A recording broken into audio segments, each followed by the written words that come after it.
presenting tonight. We are presenting tonight general information with a little twist that it's a little specific to Nassau, because that's where we are, what college we are from.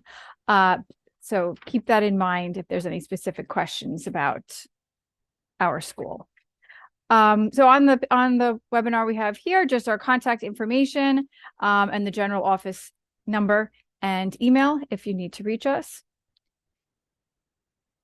Next slide, please. Okay.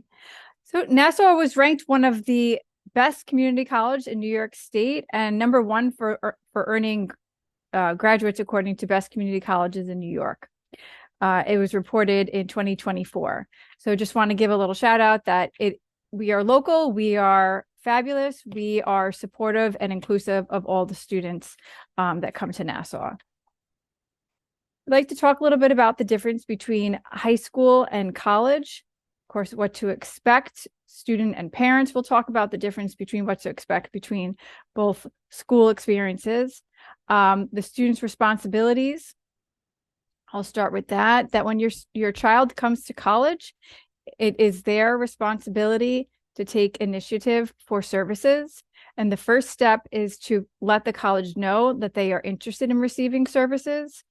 We'll also talk tonight about the role of the Center for Students with Disabilities Counselor or Access Counselor, talk a little bit about reasonable accommodations, academics, and the testing options for students when they wish to use their accommodations.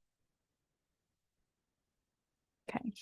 First step for a new student in any college is to apply to the college. On the general applications and at Nassau as well, the application to the admissions office is not asking if a student has a disability. You would identify yourself as one with a disability through the Disability Services or Access Office. Nassau Community College asks for you to submit your high school transcripts or previous college transcripts to the admissions office. We will then identify you with the student identification number. After a student receives that, then we ask for them to send their documentation of their disability.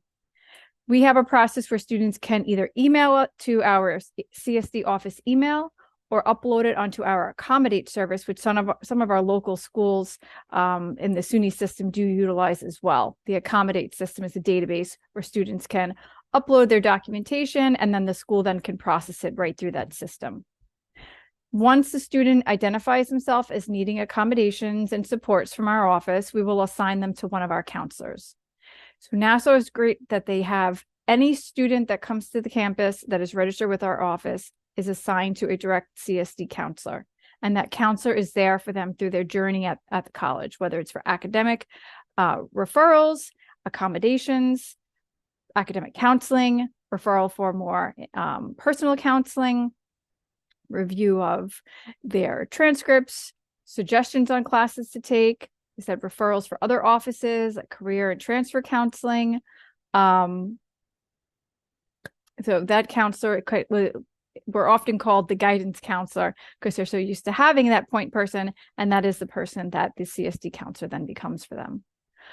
So they're assigned to a counselor. They may be approved for accommodations and now recognized on the campus as a student who will use the office and receive accommodations. They're going to schedule a placement test if they are told from the admissions office that they need to do so. So if a student is coming in with either SAT or ACT or region scores of a certain level, they may be exempt from the placement test.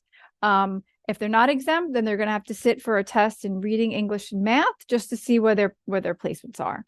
No student is denied access to the campus based on placement tests. You would just be potentially placed into a developmental education course that you would have to take during your first semester or two before moving up to college level in those areas. Next step is that you would register for classes based on your degree program and your placement test scores. Students often then come to their Center for Students with Disabilities counselor to review that schedule, where they can discuss the accommodations that they might be eligible for. So for example, if the student is eligible for extra time on exams, they want to make sure they have that time in their schedule to allow for that. If they maybe have some mobility issues, they want to make sure they have a little time in their schedule to navigate the campus or seek a ride. Of course, the next step 7, is to pay your bill or your classes will be dropped. Classes start, and then we ask for the students to continue to check in with their CSD counselor. As I said before, it is their responsibility to reach out to work at building that rapport with their counselor. A little different than high school, where we're not reaching out every week or so. Come in, let me see your grades. We are at the college, we look at them as an adult, and the responsibility is on the student to often initiate that communication. Classes just started this past week for us. Spring semester started, and it has been busy. We love being busy. We love seeing students. We're back face to face. So it's been good. It's been a good start to this semester. Kathy, do you want to take over the next slide? Sure. So we put on here our admissions office. So admissions is the one that will, no matter what the school is that you would apply to, again, you do not submit the documentation on the disability with your application to the college. You wait, as Professor Sales says, until later when you're ready to register with the disabilities office. So I have on here, actually on our website, our admissions office has a great program right on it where it has links of different information workshops about if you need admissions for like the nursing program, or if you want information about EOP. A lot of colleges have that where you can go onto the admissions office and get general information about the different programs. And then financial aid, because I don't know about you guys, but I don't have a money tree in my backyard.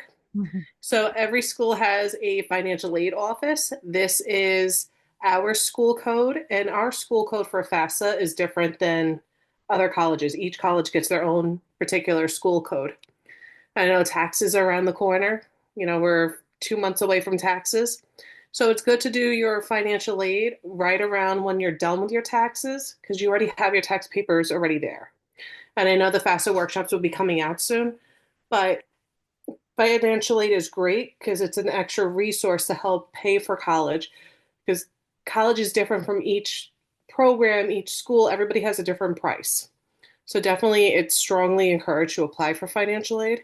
So we actually have on here a helpful link that our financial aid office actually has, like tips for students.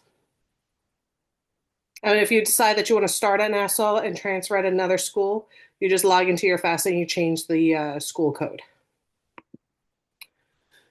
So as Professor Sales was saying, when you register for your classes, it's important to take a look at where the classes are going to be. So in case you have a mobility problem or mobility issue getting from one end to the campus, it's good to look at the college map before you register for your classes. So that way you can link up, okay, well, for example, building N, which is all the way in the one corner, I need to go to building P. I have 10 minutes. Can I really do that? So it's great as a student with a disability to keep that in mind. You're making your schedule. You're responsible to show up to class on time. So if you know you can't walk that distance or get there in that short period of time, you want to schedule yourself a little break. So that way you can get to that class within reason. And this is just a map of our campus. We have 200 acres, but the college classes are actually really close together. It's not spread out through the 200 acres. But every school is positioned differently. So the laws are different in college versus high school. In college, we follow the Americans with Disabilities Act. So what that means is it's about access. It's the student's responsibility, if they want to use the disabilities office, that they have to give us a copy of the documentation on the disability. Whatever you do, do not give me documents that say you're declassified for any school. Because if you're telling a school that you're declassified, that you're no longer disabled, you're not under the ADA. So then the disabilities office doesn't give you services. So keep that in mind when you're getting your documentation together. Your documentation also needs to state your disability and then also what accommodations you need. Once you get your documents, you're going to sit down with the disability counselor, and then they're going to go over what's reasonable at the college. So reasonable accommodations could be a sign language interpreter, a C-print, extra time on exams, Braille, etc. So we'll meet with the student and we'll decide what's reasonable. The student needs to advocate from this house, meaning that the student needs to actually speak. They need to tell us if they're struggling with a class, if they need tutoring, they need to communicate with us. We're really great at our job, but we're not great at reading minds. So it's really important for the student to come see us in any one of the disability offices and actually speak to the counselor like, I'm struggling with math. Where do I go for help? Because we're not sitting in class with them. I can't look at them like, oh, you got a C in that test. Come, let's tutor. So the student really needs to be on top of their work and really say if they need help. Parents has a different role in college versus high school. So in college, the student is in charge. And it doesn't matter if you're going to Nassau Community or if you're going to Harvard, the student is still in charge.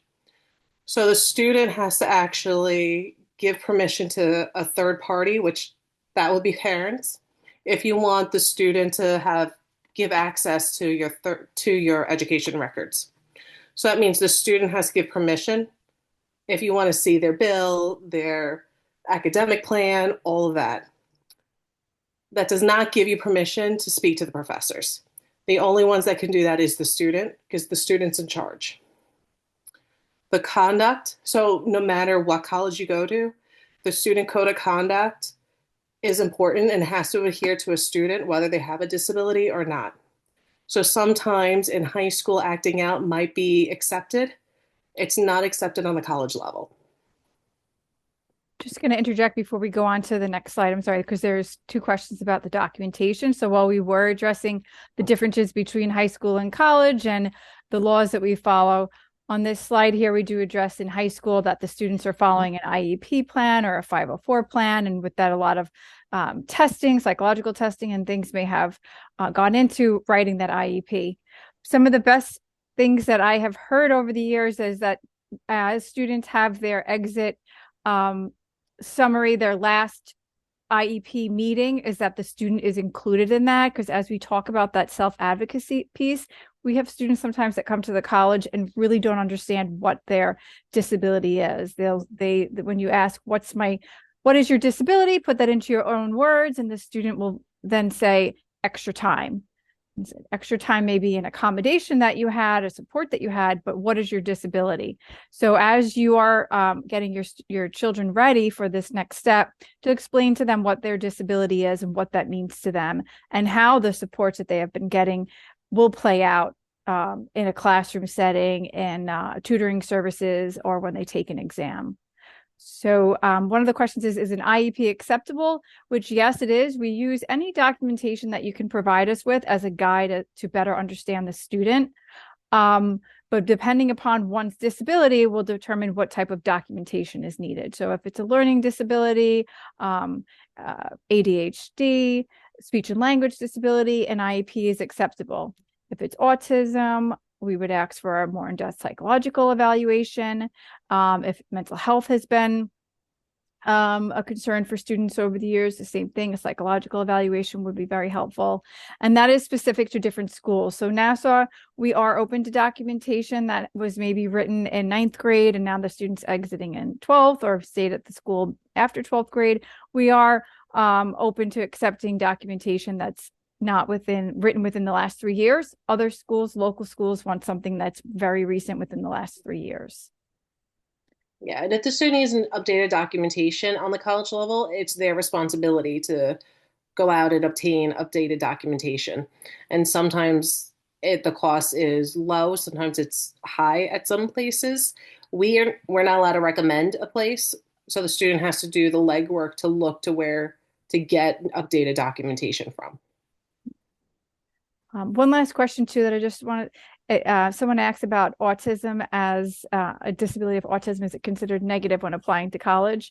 Just want to say again that the diagnoses or the one's disability is not part of the application process unless the student makes it, whether by writing about it in an essay or disclosing it in some way of their own. But it should not be considered negative in any way when applying to college. And when we'll talk in a little bit more about the accommodations that a student may get, when we discuss accommodations with the student and then registering with our office and what their disability is, that is all confidential and stays within our office. The disability is not shared with faculty. So if if the student discloses that information to other people besides their CSD counselor, that's on them. That is sometimes can be helpful, or sometimes, we suggest that use your discretion if you want to share that or not. Okay, thank you. So this is the FERPA law, again, telling what the student's rights are, because now the student is in charge on the college level. Every college that's getting federal funding has a FERPA compliancy officer. Ours is actually in the registrar's office, and that's most colleges. So again, that is the student giving permission to a third party to have education records. So that's the financial information, the student transcript, immunization, health records. Those are education records. Again, the professors are not education records. So just keep that in mind. And the student can give permission, but the student can also take it away. So a lot of the times the student will sign the FERPA in front of the parents to make mom and dad happy. And then the next day they come back and they say, no, I want to pull it. So just have that conversation with the FERPA with your student. So that way, if you do call for access and the school says, no, you don't have access, you're aware of that. Yeah. And on that piece as well about the parent interaction with our office, I'm a parent of a high school student. I understand that it's really hard to think of letting them go and not be involved.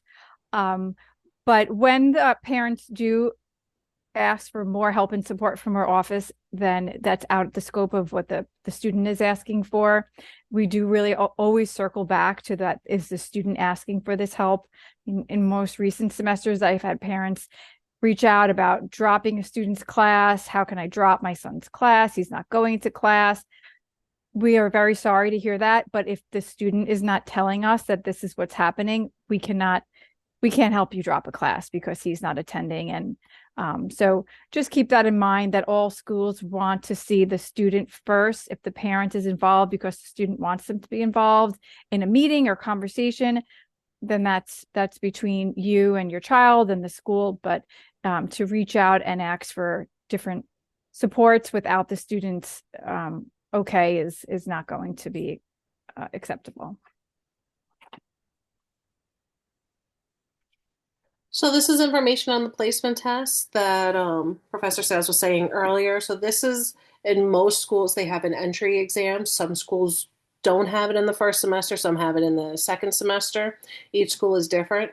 Our school actually uses a computerized exam, and I believe most colleges now are moving over to the computer version, where a student will take an exam, usually math, reading, and an English part where they have to write an essay, where they get to determine where their place is, if they need a little extra help to get college ready, or if they can get right into a college level class.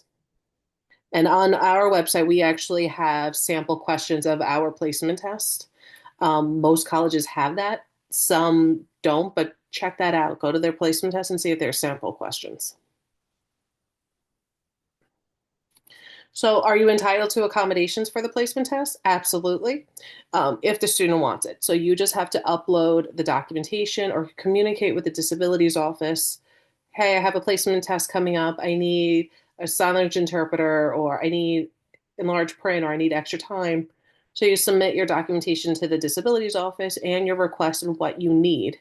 And then the disabilities office will send you an accommodation letter for the exam. And usually if they're structured like our school, where we have 9 counselors, you'll be assigned a disability counselor at that point. There's other colleges that might have 1 or 2 disability counselors for the whole entire school. We're spoiled. We have 9. So this is the sample of the accommodate form, where if a student wants to request accommodations, they upload their documents, and I have on here a sample of the different disabilities and generally what documentation we need. So the student would be asked to fill out a request form, and that's just so that we start that conversation with the student. What are you requesting? What do you need? Because I know I have a lot of students that have a reader on their IEP. When they're in my office, they say, oh no, I hate the reader. The reader is a distraction for me. I just want the extra time. So then we honor what the student wants as long as the documentation support it. And on the other side, it's generally what we require for documentation. Each school's a little different, um, but this is just what we have so that you can see a sample of the different disabilities and generally what documentation we need. So what do we provide at CSD? So I this is specific to us, but having worked with different schools and presentations before, many of the services across other campuses are the same. We provide reasonable accommodations, as Kathy shared before. So what a student may have received in high school may not always translate over to the college. So that's a conversation to dive into when you meet with your assigned CSD counselor. Some students get a lot of one-on-one support that maybe the college cannot provide due to either just the manpower within the office or the timing of things. So the conversation about what is reasonable, what is going to help that student have access is what we always come back to. It's about access and what we want to provide to them. We have a CSD testing center. So one of the first conversations I have with students when they meet with me is that different from high school, where the student may show up to their math class and the teacher says, okay, here's your exam, go down to a resource room. You're going to take your exam with the resource room. We have the CSD testing center. So if they want to take any academic exam with us to utilize their accommodations, they have to have a scheduled appointment to do so. And we do have hours all day, all week long. We have a handful of test proctors in there that are always there to help and support and guide the students along the way. But there is a process to making sure that there's an appointment scheduled, that the professor is aware of it. The professor will send the exam. So we want to make sure that the students understand to do that in a timely manner. We have a CSD computer access lab. So a lot of support for students with disabilities is now through technology, and we have a technology specialist who's there to help students either learn about different apps that could be helpful or software on the computers that they've never tried before. And one of the big things, as Kathy said about the readers, that in a high school setting, you may have a one-on-one, a person that's going to read to you. At the college, we use software to read the exam to students. And many say that they enjoy that better. They could speed it up, they could slow it down, they could skip questions instead of having that person read to them. They're more independent, and it has been successful for many. We also have the CSD Support Center. So we have tutoring support that is available to any student registered with our office from a variety of academic areas. The main ones, of course, are math, the reading and writing. But our CSD support centers the tutors are former special education teachers and professors. So they have knowledge and passion for the population that they're servicing. But they are allowed free. This is all free, these services that we're talking about as well. It's part of one's tuition. It's not any additional cost. So the academic tutoring that is available is anywhere from a half hour to an hour, again, scheduled in advance. And that's part of their services being a student at Nassau. And then we have liberal arts advisement. So students with a disability may take classes from many different academic areas, maybe in many different academic majors, but our counselors work with the advisement piece for the liberal arts population. If they're in a specific major, say criminal justice or an allied health science, they could meet with that department and then come back to the CSD counselor to arrange a schedule, as we talked about, making sure that they have time in their schedule for extra time for accessing the campus, things like that. So that's some of the main things that our office does. And Gina brought up a good point that in Nassau, this is all part of the student's tuition already, so there's no additional cost. There are some colleges that will charge extra to use their tutoring office or to use like their computer lab if you want to learn more about technology. So keep that in mind when you're looking at colleges. If you struggle with math, do they have a math tutoring center? Okay, now do I have to pay extra to use their tutoring office? We're very fortunate that at Nassau, the student doesn't get an extra charge if they want to use the tutoring office, which is a great benefit to the students. Okay, the sample accommodation letter. I know there's a question in the chat, so I'm glad that it's in there about identifying when students identify themselves on campus.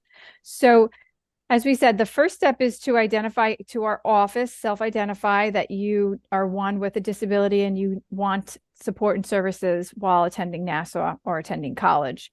The next thing is an accommodation letter. So after we receive one's documentation of a disability, we assign them to a counselor. Before the semester begins or in the early stages of the semester, the student should meet with their assigned counselor to review what accommodations they need. And as we said before, accommodations are about access to being successful, seeking support.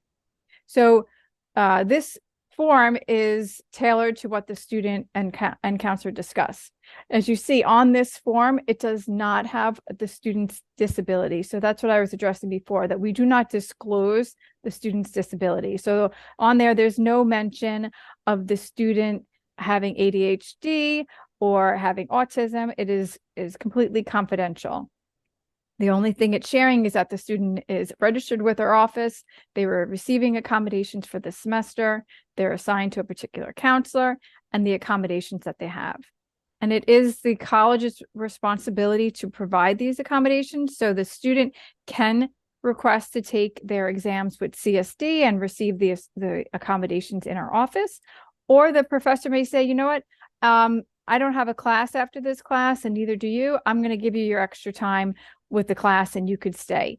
Sometimes that works out for some students. That is a conversation that the student will have when they give their professor this accommodation form. How does the professor see that these accommodations may work out in the class for them, or should they go to CSD? And it's specific to the professor, to the class, of course, to the student schedules. But sometimes that does happen. It's not always that they're going to be going directly to the CSD testing center, which we have a photo of on the next slide.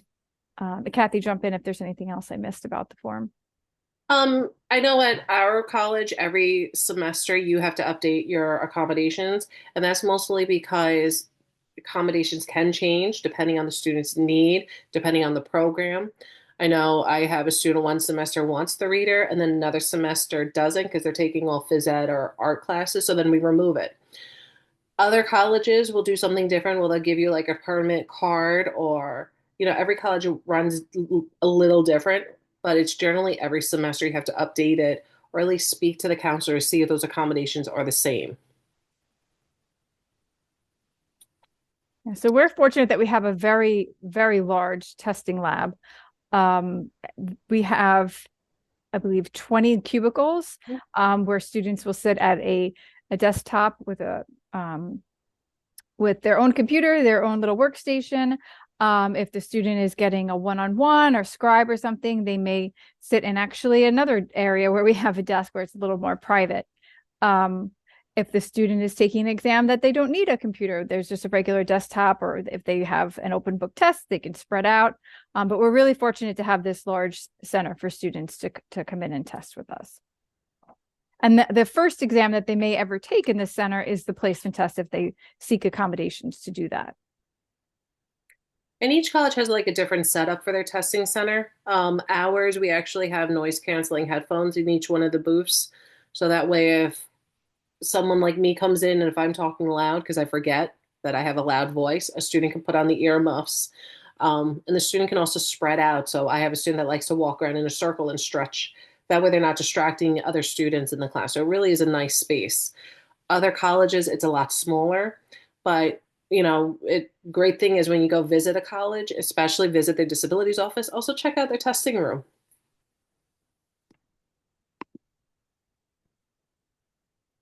Okay. Do you want me to do this one, Gina? Sure. All right. So every school tends to have something about extra for students with disabilities. These are our programs. So the Achilles program, which is for students that are twice exceptional. So that means that they have a disability, a high IQ, and a talent and a gift. We have the Aspires program, which is for students that are on the autism spectrum that need a little extra support. And we also have a club that's open to all NCC students called the Access Club, where they really bring up awareness to disabilities and they really bring a connection for people with disabilities where they can meet other people with disabilities or if they're disability advocates. Hours are, again, a benefit of enrollment for the college. Other schools might charge for their specialty programs. I know Hofstra has a program, Adelphi has a program. These are unique to our college because we don't charge extra. The students for the Aspires and the Achilles, if they meet the criteria, they have to apply separately to those programs and be accepted and meet with the coordinators. The Access Club is a student-run club, so it's open to all enrolled college students. Okay, questions and answers. So there were a few questions I was seeing in the chat regarding a scribe, so I'll address that. So we base the accommodations that are supported and recognized are based on one's disability. So if the disability needs the support of a scribe, then that's an accommodation that they may be granted. We do want to acknowledge, though, the difference between high school and the supports that one gets in high school, the availability of teachers' aides and resource room supports and things like that, where the one-on-one model is seen a whole lot more than at the college level. So if the individual does not have the need for a scribe because of a physical disability or I can't think of it, physical or handwriting, something where we say, yes, this student needs the support of someone to scribe for them, then they would get it. So if your documentation that you provide to our office or any other college, if it could be as detailed as possible as to why that student might need that or why they have been using it. And as parents too, you want your child to get whatever services they could certainly be entitled to. But remember too, as I said before, about the conversation is what does the disability mean to the student? Because we have students whose parents have checked off every accommodation they've ever gotten their entire 12 years of schooling. And then they sit in their office and they say, I just need extra time. So we want the student to understand why they may be receiving that and why it could be beneficial in the future. Because if the student, like Kathy said, says, I don't need, everything under the sun next semester, we're not going to make that known to the faculty. The student has to ask for these things. So please encourage them to understand why they're getting what they're getting. Yeah, and we sit, especially I know with the scribe, we sit down and we speak with the student. Well, why do you need the scribe? Is it because you have bad spelling and grammar? Is it because your handwriting is bad? Is it because you can't hold a pen and paper? Is it a eyesight issue? Is it a language barrier? Why do you need the scribe? And then we try to make accommodations. So, for example, some students, it's a word processor is a lot easier than sitting there and telling me word for word the cat in the hat. And I'm writing for them. And as a scribe, it's not my spelling and my grammar, it's a student. So I'm going to ask the student to spell out words or where do you want the punctuation? So it's a lot different on the college level. But we had that conversation with the student. Okay, you're requesting this accommodation. Why do you need this accommodation? Just looking at some of the questions in the chat, and a theme that's coming up is about being able to apply for the services and also to have communication. I just want to reiterate what our facilitators were sharing today. It's the student's responsibility to apply for accommodations. It's the student's responsibility to share the accommodation letters with professors. If a professor has that letter, they cannot deny the accommodation. Okay, that's why it's an accommodation under ADA, the American with Disabilities Act. That's really important. Going back to wanting information about your students' grades, about their financial aid, there all needs to be permission on that. That's part of the process. So it's that tricky time as our children, become more independent, to not have all of the information we had at our fingertips when they're in high school. It's really coaching your child at this point to have those conversations, to be aware of what their disability is, what their needs are, so that they can communicate that with the department, so that they could share with the office what exactly they need. I hope that clarifies a couple of the questions that were in the chat, because it really comes back to the student's responsibility and ownership for them advocating for what their need is. And disability is very, very large and broad. And that's why if you have a specific question about what kind of disability qualifies or doesn't, we can get back to you independently if you leave that information with us, or you can call the office and that conversation can take place as well. Thank you. That was perfect. And I have to say, the BOCES guidance counselors, our office works with Monica Adams, who is on the phone with us, Christina Berner, Diana Schneider. So if the student is even in the office and they want, to have a conversation while the counselor is there, and they can initiate that the documentation is sent to us with the counselor present, that all works too. You want to make sure that the documentation is sent as soon as the student is accepted to Nassau, so that everything is just falling into place, and that enough people here at the college are in communication with your child, as well as you. The child is going to let you be a part of it in the early stages. And we understand that it's a lot and it's scary, and it's but the best thing you could do is just help your child be advocating for themselves.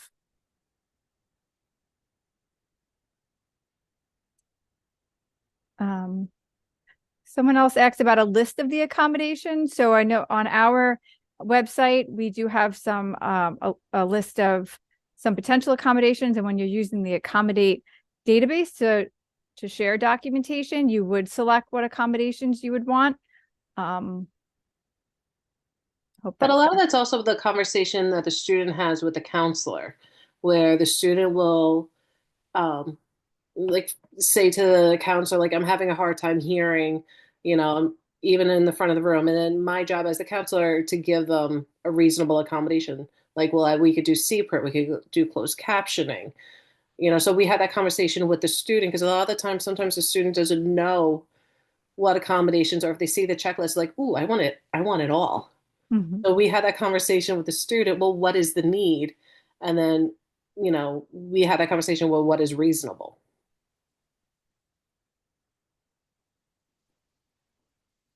There's also a question about transportation and support services. As your students are getting ready to graduate, if they have an IEP, they should be registering with Access VR. That's an overarching adult services agency that often helps with the transition. They may be able to provide you referrals, information about how to access Able Ride, things of that nature. Again, those specific questions, talk to your high school guidance counselors, talk to your high school vocational counselors. They're the ones that schedule those meetings for you to start transitioning to adult services. So while a college may not be offering certain accommodations, adult services may be, and that's Access VR. So I just wanted to make that point clear, because a lot of families don't realize that as we're getting ready to close the door with an IEP, we're opening the door to ADA.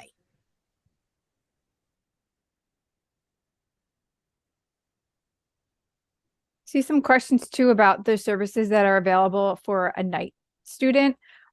Just to speak on behalf of Nassau, I don't know what other services are available for students who attend other schools at night, but our population of students at night is a lot of the working population. People have jobs, 9-to-5 jobs, and then are taking a class or have families, and the evening is a more suitable time for them to take a class. So the campus is a little quieter in the evening. The Disability Services Office does not have scheduled hours for the CSD testing lab counselors, as well as the support center late into the evening. Kathy does have hours to almost 7 o'clock one night a week. And then the CSD testing center, if there was an evening exam, would make an appointment. You'd have to make the appointment well in advance so that the student could get the accommodations that they need as an evening student, because we don't have a proctor scheduled.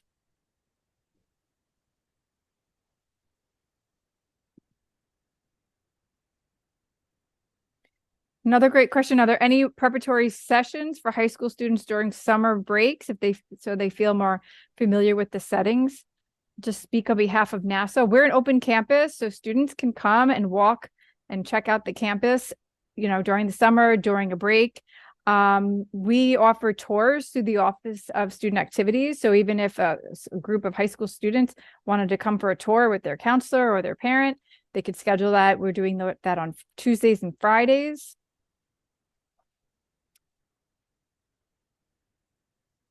We also have a great class. It's a freshman seminar class that a student can take. It's a 1 credit class. Both myself and Gina teach that class, but it's a great way because sometimes students don't know how to be a student at the college level. They don't know about time management. They don't know how to take notes. So we actually have a freshman seminar that that a student can take where they get to learn how to be a freshman and learn the ins and outs of college. And I know a lot of other colleges have something similar, but it's generally a freshman seminar class, which is a great class that a student can take during the summer or their first semester with their other classes.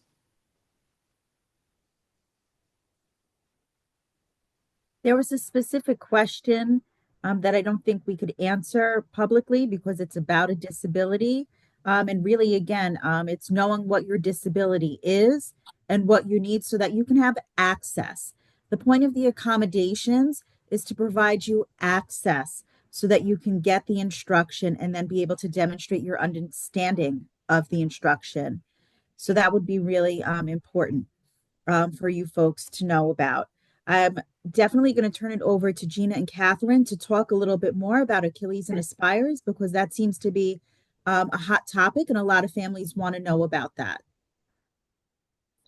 Okay, so I guess I'll start with Achilles since I'm co-director or co-coordinator. I don't know what my new title is of it. Mhm. But Achilles is a great program. It's for students that are twice exceptional. So a lot of the times students don't know that they're twice exceptional because the disability sometimes hides the brilliance in the student. So it's generally a student with a high IQ, or they might be in an honors class or a really strength for a particular subject, but they also have a disability. So they have a weakness in an area and a strength in another area. And they usually have a talent or a gift. I'm amazed at some of these talents. My student likes to show me his new artwork, or we have a singer that sings in Carnegie Hall. So usually the student would apply for the program. They'll have an interview with myself and Dr. Lagakis, and then they usually submit a sample of what their talent and gift is and all their documentation. And then they meet with us, and then we make the determination if there's room in the program. Aspires is a different program that is just for students with on the spectrum, where Achilles is for any student with a disability. So Aspires is very similar, where you have to go on the website, fill out the application, submit the documentation, meet with Fran Vitskevich, who's the program director, or Sita Rampasad, who is the CSD counselor that's assigned to them. And then they'll have an interview and discuss the needs of the program.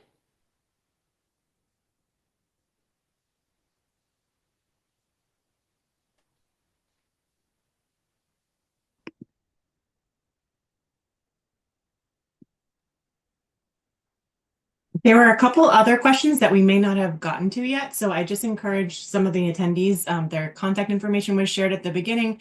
If you have any specific questions that we weren't able to answer, I'm sure that Gina and Catherine would be open to you guys emailing and following up with them. So thank you so much.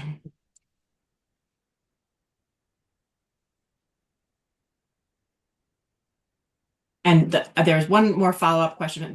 You might have covered it that you apply to NCC first and then into the specific programs, right? So it depends on the program because I know with both of the programs, they wait till after the placement testing scores to see if you meet the criteria. Because one of the programs, you can only have one remedial, where the other one, they'll take 2 remedials. So the program directors generally wait till after the placement test to make the determination if the student, first, if there's room in the program, and if the student qualifies with the placement testing scores. Thank you.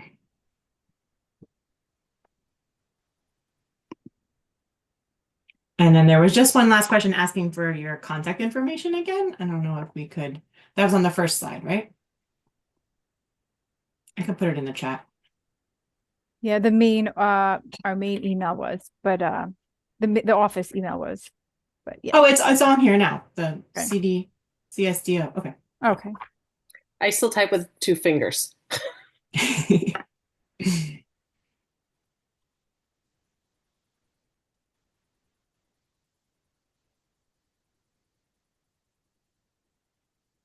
All right, I don't see any other questions coming in, so I think we can wrap it up. All right, give it one more minute. There we go. Well, thank you so much for this thorough presentation and all this information, and for being willing to have it recorded so that we can share it and, you know, pass on this information further. So thank you for joining us tonight, and thank you, Lisa, for hosting. And I wish everybody a good night. Thank you for coming. Evening, Thank- everyone. Thank you. Have a good night.